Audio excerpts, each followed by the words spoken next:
സതി നിർത്തലാക്കാൻ മുൻകൈ എടുത്തത് ആരാന്നാ പറഞ്ഞേ? ഗോപാലകൃഷ്ണ ഗോഖലെ അല്ലേ? അല്ലെന്നോ? എന്നോടോ? നിന്നോടാ ചോദിച്ചത്? ഗോഖലെ തന്നെ. ഗോഖലെ തന്നെ. നീ രക്ഷപ്പെടില്ലടാ, നിന്റെ കാര്യം പോക്കാ. ഇങ്ങനെ എല്ലാരും കൂടെ ശവിച്ചാ ഞാൻ ഈ ഗതിയായത്. എങ്ങനെ ശവിക്കാതിരിക്കൂടാ? ഇന്നലെ വരെ രാജാറാം മോഹൻ റായ് എന്ന് പറഞ്ഞിട്ട് 24 മണിക്കൂറിന് എങ്ങനെയാ ഗോഖലയായത്?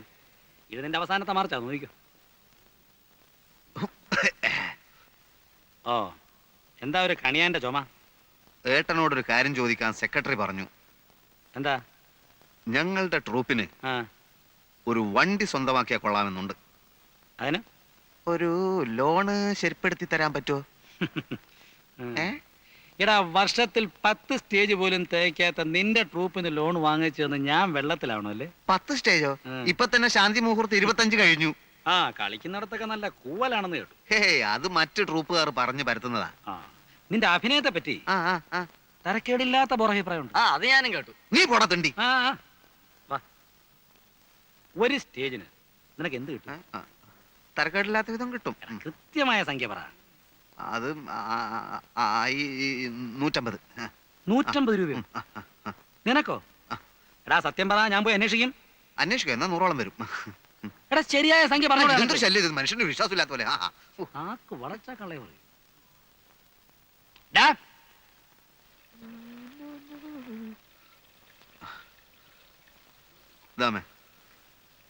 വച്ചടാ, ഇവിടെ ഇപ്പൊ വലിയ അത്യാവശ്യമൊന്നുമില്ല. കുഴപ്പമില്ല, എന്റെ ആവശ്യത്തിനുള്ളതൊക്കെ ഞാൻ എടുത്തിട്ടുണ്ട്. അടുത്ത സീസൺ ആവട്ടെ, ഞാനിവിടെ ഒരു കലക്ക് കലക്കും. പല വലിയ സമിതിക്കാരും എന്നെ വിളിച്ചിട്ടുണ്ട്. മാസത്തിൽ 30 ദിവസവും കളിയുള്ളവര്. ഓ, മാസത്തിന് 30 ദിവസം ഉണ്ട്, എനിക്കറിയാം. നീ പോയി കുളിച്ചിട്ട് വന്നേ, എന്നിട്ട് എന്തെങ്കിലും കഴിക്കാൻ നോക്ക്. എന്റെ അമ്മയെ ഇന്നലെ വടകരയിൽ ഞങ്ങളെ നാടകം കാണാൻ ഒരു സിനിമാ പ്രൊഡ്യൂസർ ഉണ്ടായിരുന്നു. ഭാവി എന്താന്ന് പറയാൻ പറ്റില്ലോ, ചിലപ്പോ എന്റെ ചിത്രവും ചുമരിന്റെ മേലെ വരും. പോയി കുളിക്കടാ.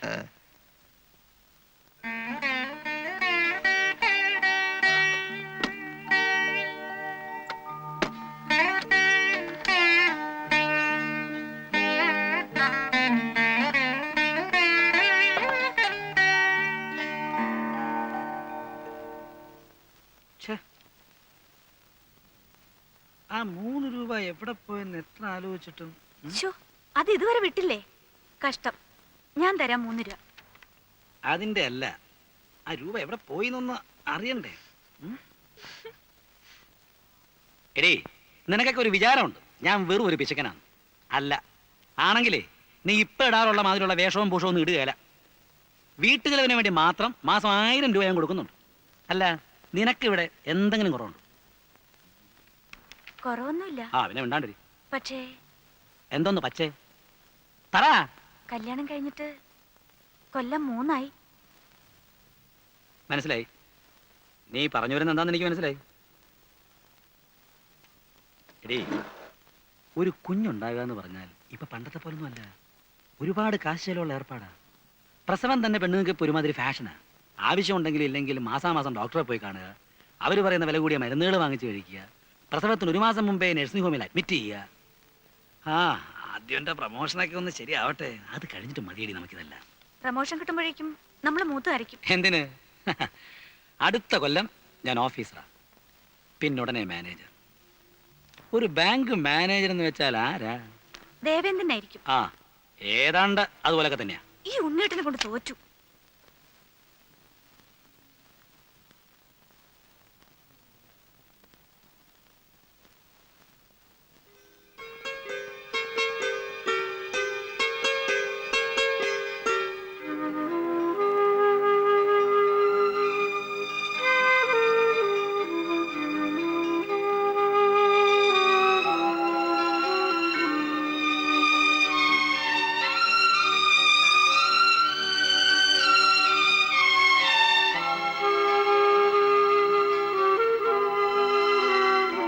കുറച്ച് കാശുണ്ടായി കാണും, പക്ഷെ ആ കാശെല്ലാം ഒരു വീട് പണിഞ്ഞ് തീർത്തു വെച്ചിരിക്കല്ലേ. തന്നെയല്ല, ഇപ്പൊ കല്യാണക്കാര്യത്തിൽ ഗൾഫുകാർക്ക് പൊതുവേ മാർക്കറ്റ് സ്വല്പ ഡിമ്മ. ആ മാർക്കറ്റ് ഒന്നും മുരളിയുടെ കാര്യത്തിൽ നോക്കേണ്ട ആവശ്യമില്ല. അതെ, പിന്നെ നോക്കാതെ കല്യാണം കഴിഞ്ഞാൽ പെണ്ണ് നോക്കാൻ ചെറുക്കനൊരു ജോലി വേണ്ടേ? മുരളി ടൗണിൽ എന്തോ ബിസിനസ് തുടങ്ങാൻ പോകണമെന്ന് പറഞ്ഞിരുന്നു. എന്തോന്ന് ബിസിനസ്? Video shop. സ്ഥലമൊക്കെ കണ്ടു കഴിഞ്ഞു. നിനക്കൂടെ എന്താ കാര്യം? പോയി പഠിക്കണം. അങ്ങനെ ഇരതിരിച്ചന്വേഷിക്കൊന്നും വേണ്ട, അവൻ നല്ലവനാ. നമ്മുടെ രമയെ നോക്കാനുള്ള തൻ്റെ ഇടമൊക്കെ അവനുണ്ട്. നമുക്കിത് അധികം വയ്യാതെ അങ്ങ് നടത്താം. എനിക്കിപ്പോ കല്യാണമൊന്നും വേണ്ട. അതെന്താ? എനിക്ക് പഠിക്കണം. പഠിച്ചോ. കല്യാണം കഴിഞ്ഞ ഉടനെ പഠിപ്പ് നിർത്തണമെന്ന് നിയമമൊന്നുമില്ലല്ലോ. അല്ല, കല്യാണ കാര്യം പറയുമ്പോ എല്ലാ പെൺകുട്ടികളും പറയുന്നതായത്. അല്ല, എനിക്കിപ്പോ കല്യാണം വേണ്ട. കൊഞ്ചാതെ പോടിയപ്പുറത്ത്. മകരത്തിന് മുമ്പ് നടത്തേണ്ടി വരുവോ? വരുവടാ. എനിക്കിപ്പോ കല്യാണം വേണ്ടെന്നല്ലേ പറഞ്ഞേ? ഡേയ്, അധികം സംസാരിക്കൊന്നും വേണ്ട. കല്യാണം നടത്തണോ വേണ്ടോ എന്ന് ഞങ്ങളെല്ലാം ചേർന്ന് തീരുമാനിക്കും. ആ, ഞങ്ങൾ ആണുങ്ങൾ തീരുമാനിച്ചോളാം കേട്ടാ. എനിക്ക് പഠിക്കണം. പേടിക്കാതെ രമേ, എന്നായാലും വേണ്ടതല്ലേ. എനിക്കിപ്പോ കല്യാണം വേണ്ട. ദേ, ഞാൻ എഴുന്നേറ്റ് വന്നൊരു കുത്തങ്ങ് വെച്ചിരും കേട്ടോ ആസത്തെ. വെറുതെ നിന്ന് ചിടുങ്കണ്ട. ഒരു നല്ല കാര്യം പറഞ്ഞുകൊണ്ടിരിക്കുന്നതിനിടയില.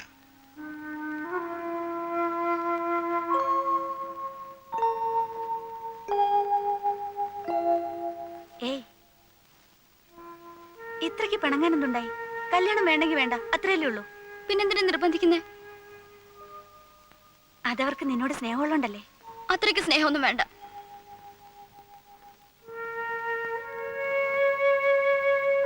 ഏട്ടത്തി, ഒരു മുഖലക്ഷണം പറയട്ടെ. നിന്റെ മനസ്സിൽ മറ്റാരോ ഉണ്ട്.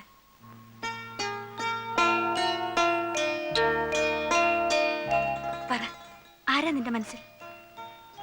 ധൈര്യമായിട്ട് പറ. നിന്നെ ആരും ഒന്നും ചെയ്യില്ല. നോക്ക്, ഏട്ടത്തി നിന്റെ കൂടെയാ. നിന്റെ ഇഷ്ടത്തിനെതിരായി പ്രവർത്തിക്കാൻ ഞാൻ ആരെയും സമ്മതിക്കില്ല. പറ മോളെ.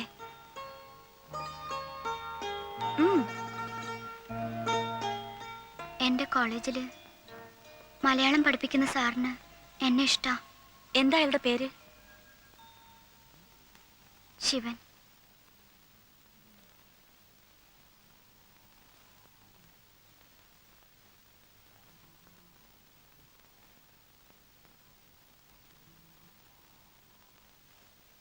ഉറങ്ങിയോ? ഉം. ഞാൻ ഒരു കാര്യം പറഞ്ഞാ ദേഷ്യപ്പെടൂ? ഉം. ദേഷ്യപ്പെടൂ? എന്താ നിന്റെ കയ്യിന്ന് കാശ് വല്ലതും പോയോ? അതല്ല, നമ്മുടെ രമയുടെ കാര്യ. എന്താ? പിന്നെ കേട്ടാ ബഹളം വെക്കരുത്. ഇല്ല, നമുക്ക് പറഞ്ഞ് ശരിയാക്കാവുന്നേ ഉള്ളൂ. നീ കാര്യം പറ. രമ ഉം.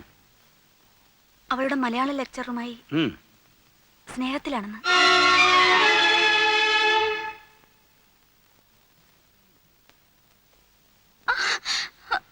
കൊല്ലും ഞാൻ. പഠിക്കാനെന്നും പറഞ്ഞ മാസാമാസം ഫീസും ബസ് ചാർജും വാങ്ങി നീ ഇവിടുന്ന് പൊയ്ക്കൊണ്ടിരുന്നത് ഇതിനായിരുന്നോടി? കുടുംബത്തിന് ചിത്തപ്പേരുണ്ടാക്കാൻ ഞാൻ സമ്മതിക്കില്ല. മുട്ടിനും തല്ലൊടിച്ച മൂലക്കിടും. പ്രേമാണ് പോലും. നോക്കി പഠിച്ചു. ഉണ്ണി, എന്താ ഉണ്ണി? എന്താണോ എടുത്ത മണ്ടലോടത്ത് വെക്കേ. എന്താ മോള് പാരലൽ കോളേജിലെ വാധ്യാരോട്ട് പ്രേമത്തിലാണെന്ന്. എടി, മാറി നിൽക്കണേ. അച്ഛാ, ഇതിങ്ങനെ വിട്ടു കൊടുക്കാൻ പറ്റുകയില്ല.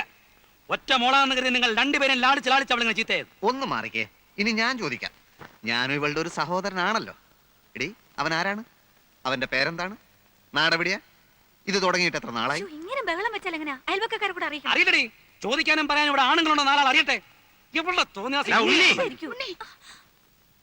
നാളെ മുതൽ നീ കോളേജിലും പോണ്ട, ഒരു കുന്തത്തിലും പോണ്ട. ഈ വീട്ടിൽ ഇന്ന് വരെ ആരും ഇങ്ങനെ ഒരു നാണക്കേട് ഉണ്ടാക്കിയിട്ടില്ല. അല്ല, എനിക്ക് ആദ്യം പോലെ സംശയം ഉണ്ടായിരുന്നു. ഉണ്ണിയേട്ട നേരം വിളിക്കട്ടെ. ഇതിൽ രണ്ടിലൊന്നും അറിഞ്ഞിട്ട് നേരം വെളുത്താ മതി. മോണോ പറയും. നീ ഇനി അവനെ കാണൂ? കാണും.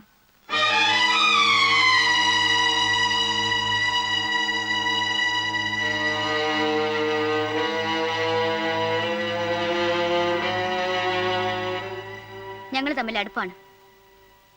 ഞാൻ കല്യാണം കഴിക്കുന്നുണ്ടെങ്കിൽ അദ്ദേഹത്തെ മാത്രമായിരിക്കും. ആരെതിർത്താലും എന്തൊക്കെ പറഞ്ഞാലും.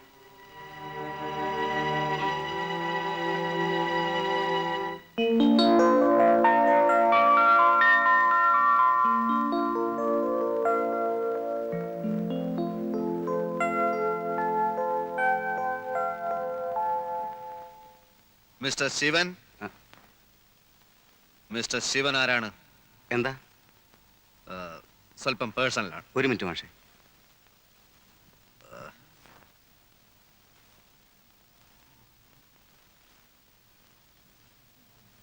തിരുനെല്ലിക്കാട്ടിൽ വെച്ച് പോലീസിന്റെ വെടിയേറ്റ് മരിച്ച വർഗീസ് എന്ന നെക്സലൈറ്റിനെ പറ്റി കേട്ടിട്ടുണ്ടോ?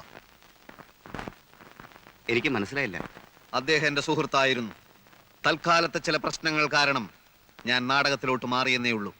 പക്ഷെ പ്രസ്ഥാനത്തിലെ പലരും ഇപ്പോഴും എന്റെ സുഹൃത്തുക്കളാണ്. അല്ല, ആരാ നിങ്ങള്?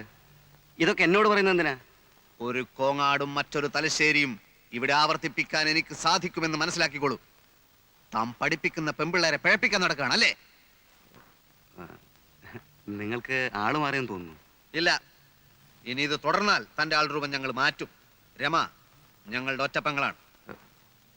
ഓ, ഇപ്പൊ മനസ്സിലായി. നാടകപ്രാന്തനായ ഒരു ചേട്ടനുണ്ടെന്ന് രമ പറഞ്ഞിരുന്നു. പേര് ചന്ദ്രൻ തെക്കേ മുറി അല്ലേ? അല്ല, പ്രേമം വടക്കേ മുറി. ആ, അത് തന്നെ. ഏതോ ഒരു മുറിയുള്ള കാര്യം അറിയാമായിരുന്നു. നിങ്ങളുടെ പുതിയ നാടകത്തിന്റെ പേര്? ശാന്തി മുഹൂർത്തം. ആ, ഏതോ ഒരു മുഹൂർത്തം. അത് കാണേണ്ട ഗതിയാണ് എനിക്കുണ്ടായി. നിങ്ങളുടെ റോളും ശരിയായില്ല, അഭിനയം മഹാബോറും. ഇപ്പോ റിഹേഴ്സൽ നടന്നുകൊണ്ടിരിക്കുന്ന നാടകത്തില് എനിക്ക് നല്ല റോളാണ്. ഞാൻ കലക്കും. എനിക്ക് പ്രതീക്ഷയില്ല. ഇല്ലേ, വേണ്ട. പ്രേമിക്കുന്നെന്ന് പറഞ്ഞ് എന്റെ പെങ്ങളുടെ പുറകെ താൻ ഇനി നടക്കരുത്. സുഹൃത്തെ, ഞാൻ എഴുതിയ ചില കവിതകളിൽ കടന്നു വരാറുള്ള തത്വങ്ങളെക്കുറിച്ചാണ് എനിക്ക് ഓർമ്മ വരുന്നത്. ലോക സമസ്ത സുഖിനോ ഭവന്തു, മാ ഫലേഷു കഥാചന. സ്നേഹമാണ് അഖിലസാരമൊഴിയിൽ എന്ന് വെച്ചാൽ ചിറകറ്റ പക്ഷിക്കു ചിറകുമായി നീ ഇനി പിറകെ വരല്ലേ വരല്ലേ. അവസാന യാത്ര പറഞ്ഞു നീ ഇനിയും വരല്ലേ വരല്ലേ. നീ തന്നെ ജനനവും സന്ധ്യേ, നീ തന്നെ മരണവും സന്ധ്യേ. നീ തന്നെ ജനനവും നീ തന്നെ മരണവും നീ തന്നെ സന്ധ്യേ. ചിറകറ്റ പക്ഷിക്കു ചിറകുമായി നീ ഇനി പിറകെ വരല്ല. എല്ലാ വശങ്ങളും സൂക്ഷ്മമായി ഞാൻ അന്വേഷിച്ചു.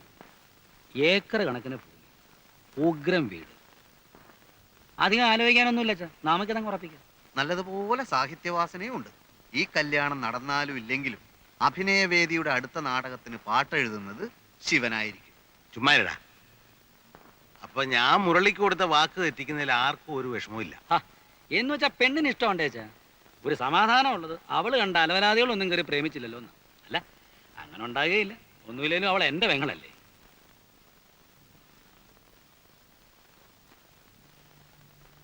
എന്നാലും നമ്മൾ മനസ്സിലൊന്ന് ഉറപ്പിച്ചിട്ട്. അച്ഛാ, മുരളിയുടെ കാര്യം ആലോചിക്കുമ്പോൾ എല്ലാവർക്കും വിഷമമുണ്ട്. പക്ഷെ അവർക്ക് ഇത് തന്നെ മതി എന്ന് പറയുമ്പോൾ പ്രായക്കുറവിന്റെ അടുത്തിയാട്ടത്തിൽ പെൺകുട്ടികൾ അതൊക്കെ പറയും. നമ്മൾ വേണം മനസ്സിലാക്കി കൊടുക്കാൻ. ഇതങ്ങനെ മനസ്സിലാക്കി കൊടുക്കാൻ പറ്റുകയില്ല. പ്രേമത്തിന് കണ്ടില്ലെന്ന് അച്ഛൻ അറിഞ്ഞൂടെ? അത് ശരിയാ.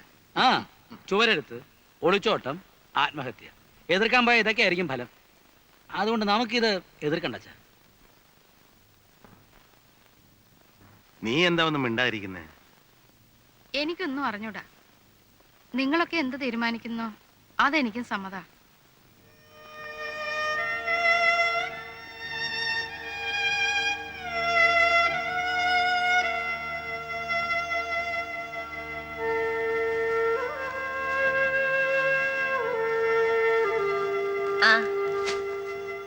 ഞാൻ മുരളി അങ്ങോട്ട് അയക്കാതിരിക്കുന്നു. രമയുടെ ജാതകക്കുറിപ്പൊന്ന് വാങ്ങാനാ. പണിക്കര് പറഞ്ഞ് നാളെ കിട്ടിയിരുന്നെങ്കിൽ നല്ലൊരു മുഹൂർത്തം നോക്കി വെക്കാമായിരുന്നെന്ന്. ഞാനും അക്കാര്യത്തെ പറ്റി പറയാനാ ഇങ്ങോട്ട് വന്നേ. മുരളി,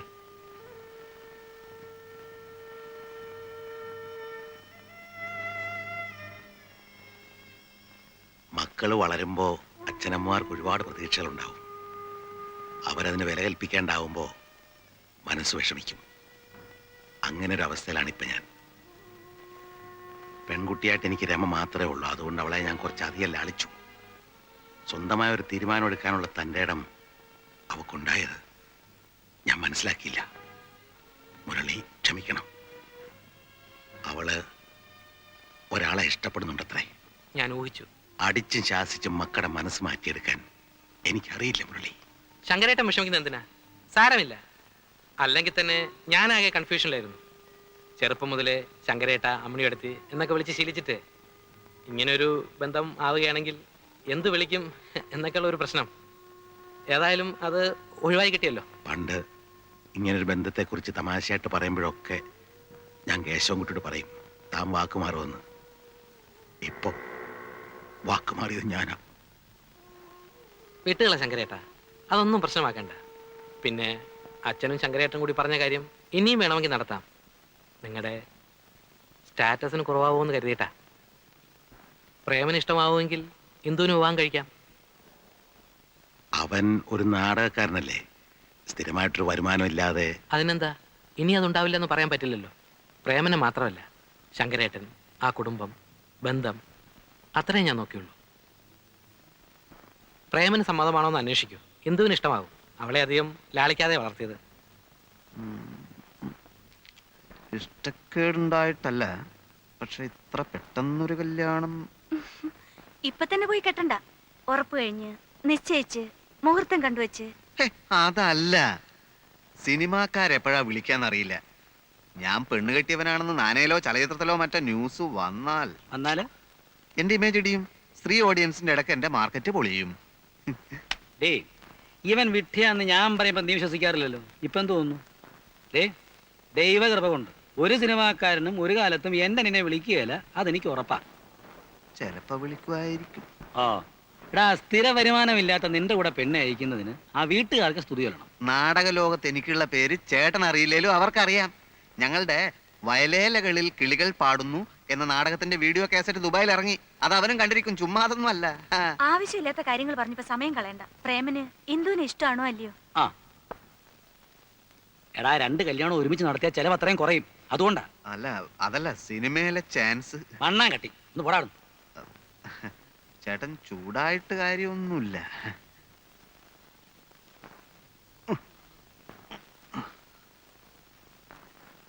കെട്ടിക്കളിയല്ലേ? പ്രായവും കടന്നു പോകുന്നു. ശരിയോ? വല്ലേക്കാടൻ കുട്ടപ്പൻ 1 2 3 30 രൂപ. മാട്ടാത്തൊടി രാജൻ 50 രൂപ.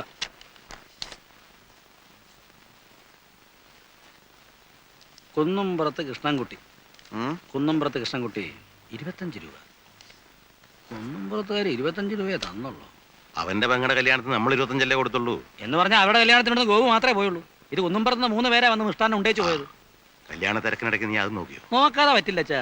വിഷു ഹാപ്പി മാരീഡ് ലൈഫ് എന്നൊരു ആശംസ കാഴ്ചയാലൊന്നും കല്യാണത്തിന് നടക്കുകയില്ല. ഓണം കൊണ്ട് കാര്യമാറായി. എനിക്ക് ഉറക്കം വരുന്നു. അവൻ പോയി കിടന്ന് ഉറങ്ങട്ടാ ഉണ്ണി. പ്രേമ നീ പോ. എന്ന് പറഞ്ഞാൽ അങ്ങനെ അവനും കണക്കറിയണ്ടേ? എനിക്കൊന്നും അറിയണ്ട. എടാ ഗോപു, നീ ഇരുന്ന് എഴുത്. വേണ്ട, ഞാൻ എഴുതാം. നീ വരുത്ത് പഠിക്കടാ. വേണ്ട, ആരും സഹായിക്കണ്ട, ഞാൻ തന്നെ എഴുതിക്കോളാം. വീട്ടിലായാലും ബാങ്കിലായാലും കണക്കെടുത്ത് നമ്മുടെ ഉടലേക്ക് തന്നെ. ഒന്നുമില്ലേ?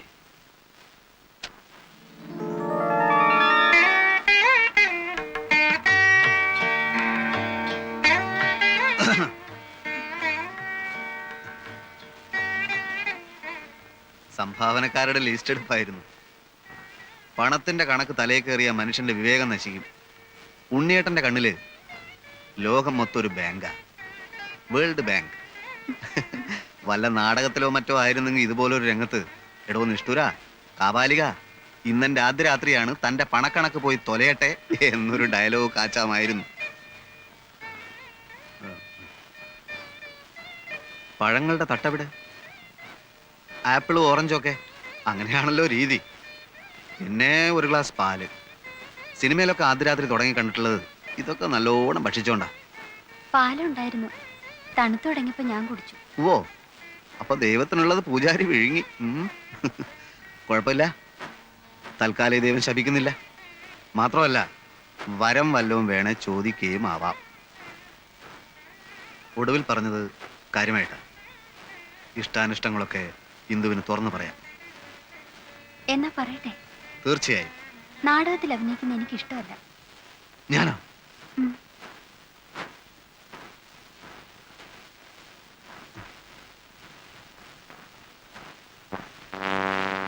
ആദ്യ രംഗത്ത് തന്നെ ആന്റി ക്ലൈമാക്സ് വേണോ എന്റെ ഭഗവാനെ?